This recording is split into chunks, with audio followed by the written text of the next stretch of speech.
Part two to my daughter had a close call. And we left off where my daughter had blocked the guy for a second time. And it had been a couple of weeks, and one of her friends she knows had seen this article in the local paper. Now I'm going to have to read it because there's a lot to it, and I don't want to get any facts messed up. So this guy that my daughter had been hung out with another girl, and this is what happened. I'm reading from the paper, the police report. On September 12th, 2025, police were dispatched. I'm not going to give the address out.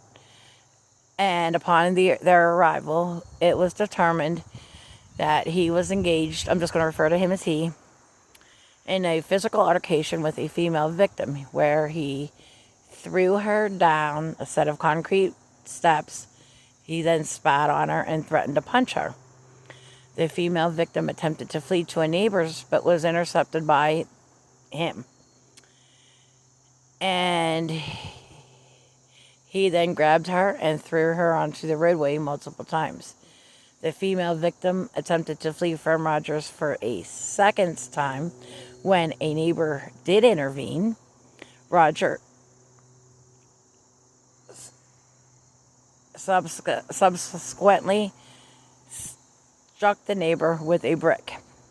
As the female victim continued to flee, he entered his vehicle and drove after her. Two other neighbors began following on foot as they were concerned for the female victim.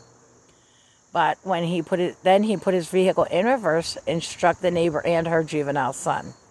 After that, he fled the area and could not be located. It then goes on to say that the criminal arrest warrant for felony aggravated assault, misdemeanor stalking, simple assault, reckless endangerment, disorderly conduct, summary harassment, driving suspended, driving without a license, careless driving, and reckless driving. And then it goes on to say that the following morning on September 13th, around 8:24 a.m., officers located his vehicle at a relative's residence and observed him in a second-story window. However, he did not exit the residence. Officers had made several attempts. Over an hour later, he exited his residence and was taken into custody. He additionally was charged with felony flight to avoid apprehension.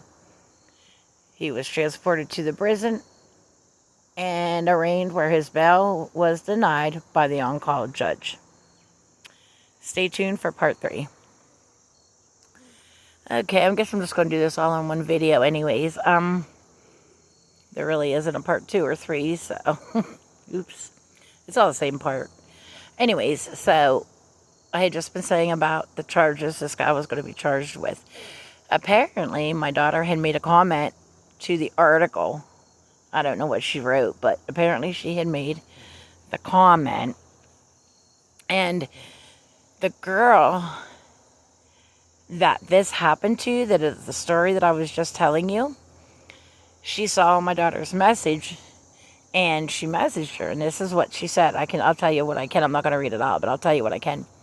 She said, "Hey girl, I just saw your comment on the post, and this post is about me. I wanted to reach out and say he sexually assaulted me, and I'm in the process of getting rape slapped on with the rest of his charges to make sure that this ends." And she said, "I was scared because he was stalking me and he attacked me, so I was scared of him, and I woke up and he had his in me. I said, 'Get off of me, what the fuck?' When I woke up and he held me down, saying 1 more second. But once that happened to her, that was the last straw. She even reached out to his mother about his behavior, and the mother practically begged this girl not to press charges and to let the mother talk to her son.